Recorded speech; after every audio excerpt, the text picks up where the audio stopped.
LIC की तरफ से। ये न्यू रिक्रूटमेंट नोटिफिकेशन है LIC की तरफ से, जो कि ADO पोस्ट के लिए रिलीज की गई है। तो यहाँ पर मैंने अभी जो नोटिफिकेशन यहाँ पर खोला हुआ है, ये सेंट्रल जोन के लिए खोला हुआ है। ओके, सभी जोन वाइज अलग अलग नोटिफिकेशंस आए हुए हैं, लेकिन सारी जो रिक्वायरमेंट रखी गई है, एसेंशियल क्वालिफिकेशन, एलिजिबिलिटी, सभी के लिए इक्वल है। तो हम एक नोटिफिकेशन में सारी जो भी इंपॉर्टेंट पॉइंट्स है क्लियर करेंगे। उसके बाद सभी सर्कल वाइज या जोन वाइज में आपको वैकेंसीज बता दूंगी, किस जोन में कितनी वैकेंसीज निकली हुई हैं। ओके, सो यहाँ पर आप देखना है, ये जो पोस्ट रहेगी प्रशिक्षु विकास अधिकारी की भर्ती है। प्रशिक्षु विकास अधिकारी पद पर यहाँ पर भर्ती आई हुई है, भारतीय जीवन बीमा निगम। भारतीय, ये सेंट्रल जोन का है, ध्यान रखिएगा। भारतीय जीवन बीमा निगम LIC अपने मध्य क्षेत्रीय कार्यालय भोपाल के अधीन विविध मंडल कार्यालयों के अधिकार क्षेत्र में प्रशिक्षु विकास अधिकारियों के पद पर नियुक्ति के लिए पात्र योग्य उम्मीदवारों से भारतीय नागरिक हों जो उनसे ऑनलाइन आवेदन आमंत्रित करता है। ये इसकी ऑफिशियल वेबसाइट है। ठीक है, अब यहाँ पर हम कैटेगरीज वाइज सारी वैकेंसीज बताई गई हैं, कहाँ पर कितनी वैकेंसीज है। सो आप यहाँ पर देख लीजिएगा। भोपाल में अनारक्षित है 25, बिलासपुर में 20, ग्वालियर में 25, इंदौर में 29, जबलपुर में 30, रायपुर में 34, सतना में 8 और शहडोल में 17। टोटल अनारक्षित 188 है। और फिर कैटेगरीज वाइज आप यहाँ पर देख लीजिए, बैकलॉग 99 एंड वर्तमान यहाँ पर ये अनुसूचित जनजाति, जाति और अन्य पिछड़ा वर्ग के लिए दी गई है। ओके, सो ये आप देख लीजिएगा। टोटल भोपाल में 76 है, बिलासपुर में 57। टोटल अगर हम सेंट्रल जोन में वैकेंसी देखें तो 561 यहाँ पर टोटल वैकेंसीज हैं। ठीक है, नेक्स्ट यहाँ पर हम देखेंगे परीक्षा की समय सारणी। तो देखिए यहाँ पर ऑनलाइन एप्लीकेशन स्टार्टिंग है 21 जनवरी 2023 से। 21 जनवरी 2023 से लेकर के 10 फरवरी तक आप इसमें ऑनलाइन अप्लाई कर सकते हैं। ऑनलाइन परीक्षा आपकी होगी, जिसका कॉल लेटर आप 4 मार्च 2023 से डाउनलोड कर सकेंगे। आपका प्री एग्जाम होगा और मेंस एग्जाम होगा। इसमें प्री एग्जाम आपका 12 मार्च 2023 और मेंस एग्जाम जो आपका होगा वो 8 अप्रैल 2023 को होगा। LIC ऑफ इंडिया किसी भी आपात स्थिति के मामले में परीक्षा की समय सारणी को संशोधित यानी चेंज हो सकती है। जो यहाँ पर डेट दी गई है, हो सकता है आगे कुछ चेंज अगर हो तो आप अपडेट रहिएगा अगर आप इसमें अप्लाई करते हैं। अब ये जो पोस्ट रहेगी प्रशिक्षु विकास अधिकारी की, ये अधिकारी के रूप में भर्ती शहरी और ग्रामीण क्षेत्रों के लिए है और चयनित उम्मीदवारों को इन क्षेत्रों में काम करना होगा। ठीक है, सो यहाँ पर आप ये ग्रामीण और शहरी दोनों ही क्षेत्रों के हिसाब से आप यहाँ पर रहिएगा, दोनों में ही आपको यहाँ पर काम करना होगा।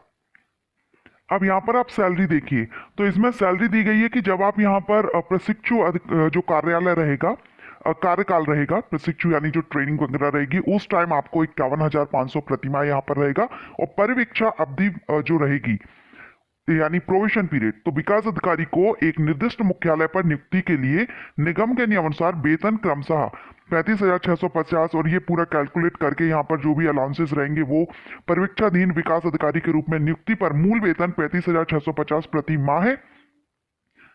प्रतिमाह वेतनमान यहाँ कलेक्ट किया गया है। उसके बाद शहर के वर्गीकरण के आधार पर, क्योंकि जो सिटी रहती हैं वो डिवाइड रहती हैं अलग अलग सिटीज में, Z, X इस तरह से, तो उसके बेस पर यहाँ पर अगर देखें तो न्यूनतम स्लेब पर अनुमानित 56,500 प्रति माह यहाँ पर सैलरी होगी।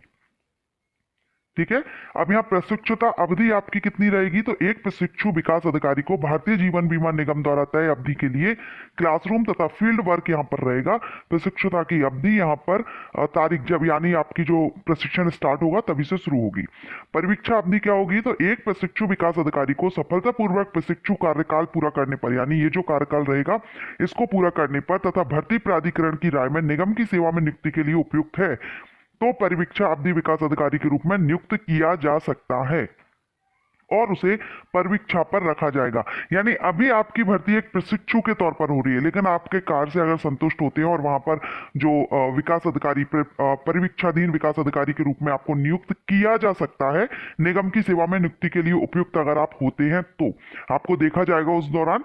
उसके बाद अगर लगता है तो आपको वहां पर परिवीक्षाधीन विकास अधिकारी के रूप में नियुक्त किया जा सकता है और उसे परिवीक्षा पर रखा जाएगा। परिवीक्षा अवधि यानी प्रोविशन पीरियड, और प्रोविशन पीरियड आपका 1 साल के लिए होगा। अगर आपको नियुक्त किया जाता है तो अभी फिलहाल आप प्रशिक्षु के पद पर जाएंगे। ठीक है, और ये आगे 2 साल का भी बढ़ाया जा सकता है और बाद में आपको विकास अधिकारी के रूप में स्थायीकरण प्रदर्शन मूल्यांकन के अधीन होगा।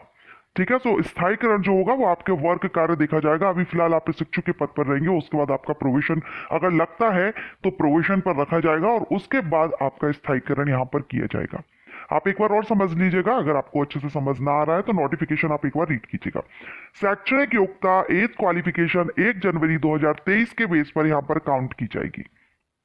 ठीक है, एक मिनट। तो यहाँ पर शैक्षणिक योग्यता जो रखी गई है वो है यहाँ पर एलआईसी कर्मचारी की प्रवर्ग और एलआईसी अभिकर्ता की प्रवर्ग हेतु शहरी और ग्रामीण दोनों क्षेत्र में आवेदक के पास किसी मान्यता प्राप्त भारतीय विश्वविद्यालय से किसी भी सब्जेक्ट में ग्रेजुएशन आपने किया है तो आप इसमें अप्लाई कर सकते हैं, या फिर आपने भारतीय बीमा संस्थान मुंबई की फेलोशिप आपके पास है तो भी आप अप्लाई कर सकते हैं। अन्य प्रवर्ग के आवेदक को शहरी ग्रामीण क्षेत्र में किसी भी भारत में किसी भी मान्यता प्राप्त विश्वविद्यालय से आपने ग्रेजुएशन किया हो, यानी ग्रेजुएट कैंडिडेट इस पोस्ट के लिए एलिजिबल है, अप्लाई कर सकते हैं। एज देखेंगे तो एज आपकी 1 जनवरी 2023 के बेस पर काउंट की जाएगी। मिनिमम 21 साल, मैक्सिमम 30, 21 से 30 साल, 21 टू 30 ईयर यहाँ पर जनरल कैटेगरीज के लिए रिजर्वेशन ये एज क्राइटेरिया रखा गया है। बर्थ डेट आपका यहाँ पर दिया गया है 2/1/1993 से 1/1/2002 के बीच आपका होना चाहिए और दोनों डेट भी इसमें इंक्लूड रहेंगी। अगर आप रिजर्व कैटेगरी से हैं तो यहाँ पर आपको रिलैक्सेशन मिल जाएगा। आप यहाँ पर जिस भी कैटेगरी से बिलोंग करते हो आप इस चार्ट में देख लीजिएगा। अब देखिए यहाँ पर एक्सपीरियंस भी रिक्वायर्ड है, एक्सपीरियंस भी रिक्वायर्ड है। और जो ओपन मार्केट प्रवर्ग से है, यानी कि जो फ्रेशर कैंडिडेट है, अभी आप फर्स्ट टाइम अप्लाई कर रहे हैं, तो ऐसे उम्मीदवारों को वरीयता दी जाएगी जिनके पास जीवन बीमा उद्योग या वित्तीय उत्पादों के विपणन में कम से कम 2 वर्ष का अनुभव हो, यानी प्राथमिकता यहाँ पर दी जाएगी। एनी ग्रेजुएट कैंडिडेट अप्लाई कर सकते हैं लेकिन प्राथमिकता यहाँ पर इनको दी जाएगी। उम्मीदवार जिस जगह से आवेदन कर रहे हैं वहां की स्थानीय भाषा यानी लोकल लैंग्वेज का ज्ञान आपको होना चाहिए, जो जिस भी जोन से आप अप्लाई करते हैं। सिलेक्शन प्रोसीजर में आपका प्री एग्जामिनेशन होगा, ऑनलाइन एग्जामिनेशन होगा और इंटरव्यू आपका होगा। ठीक है। अन्य जो ओपन मार्केट प्रवर्ग के लिए ऑनलाइन टेस्ट होगा, ओपन मार्केट प्रवर्ग के अभ्यर्थियों के लिए ऑनलाइन परीक्षा 2 चरणों में होगी, प्री और मेंस। इन दोनों को जब आप क्वालिफाई कर लेते हैं तो लास्ट में आपका इंटरव्यू होगा। ठीक है। अब यहाँ पर आपका एग्जामिनेशन का पैटर्न दिया गया है। प्री एग्जामिनेशन में आपका reasoning and numerical ability and English language से आपके क्वेश्चंस आएंगे। टोटल 100 क्वेश्चन का रहेगा, 100 क्वेश्चंस रहेंगे इसमें और 70 मार्क्स का यहाँ पर दिया गया है। इसके बाद यहाँ पर आपका मेंस एग्जाम होगा। मेंस एग्जाम के बाद अगर आप इसमें सिलेक्ट हो जाते हैं तो आपका यहाँ पर इंटरव्यू होगा। अब यहाँ पर दिया गया है मंडल का चयन कैसे। तो यहाँ पर भारतीय जीवन बीमा निगम के सभी क्षेत्रीय कार्यालयों द्वारा भर्ती अधिसूचना जारी की जा रही है। जैसा कि मैंने बताया सभी के नोटिफिकेशन आ गए हैं। उम्मीदवार केवल एक मंडल के लिए ही आवेदन करेंगे, एक से ज्यादा के लिए आप आवेदन नहीं करेंगे। एप्लीकेशन फीस देखेंगे तो आवेदन शुल्क यहाँ पर नॉन रिफंडेबल एप्लीकेशन फीस है। 21 जनवरी से 10 फरवरी तक अप्लाई कर सकते हैं आप, इसको फिल करना होगा। अनुसूचित जाति अनुसूचित जनजाति के जो कैंडिडेट हैं उनके लिए 100 रुपीज रहेगा। और जो अनुसूचित जाति अनुसूचित जनजाति के उम्मीदवारों के अलावा जो अदर कैंडिडेट हैं, SC ST के लिए ये हो गया। इसके अलावा जितने भी अदर कैटेगरीज को बिलोंग करते होंगे उनके लिए 750 यहाँ पर आवेदन शुल्क रखा गया है। अभी हमने सेंट्रल जोन का देखा था, अब हम अगर नॉर्थ जोन का देखें तो यहाँ पर अजमेर, अमृतसर, बीकानेर, चंडीगढ़, दिल्ली, जयपुर, जालंधर, जोधपुर के करनाल, लुधियाना, रोहतक, शिमला, श्रीनगर, उदयपुर, टोटल यहाँ पर वैकेंसी है 1216। अब यहाँ पर आप अलग अलग देख लीजिएगा कितनी वैकेंसी है और कैटेगरीज वाइज देख लीजिएगा। ठीक है। सेंट्रल जोन में 500 प्लस थी और नॉर्थ जोन में यहाँ पर है 1216। ये हुआ यहाँ पर ईस्ट जोन से यानी कि पूर्व क्षेत्रीय कार्यालय। तो ये यहाँ पर आ गया स्नॉल वर्धमान कोलकाता से रहेगा ये, और यहाँ पर 1049 टोटल वैकेंसीज हैं। सो यहाँ पर सभी circle wise zone wise vacancies notification release हो गया है। LIC की ऑफिशियल वेबसाइट से आप नोटिफिकेशन डाउनलोड कर लीजिएगा। ऑनलाइन आपको अप्लाई करना है, वहीं से आप अप्लाई भी कर सकेंगे। एनी ग्रेजुएट कैंडिडेट अप्लाई कर सकते हैं, मेल फीमेल सभी कैंडिडेट इसमें अप्लाई कर सकते हैं। अगेन मैं आपको बता दूं ये पहले अभी प्रशिक्षु की पोस्ट रहेगी, उसके बाद अगर आपको लगता है उनको कि आप इसके लिए उपयुक्त हैं तो आपको प्रोविजन पीरियड पर रखा जाएगा। उसके बाद अगर लगता है प्रोविजन पीरियड सक्सेसफुल होता है तो स्थायीकरण किया जाएगा।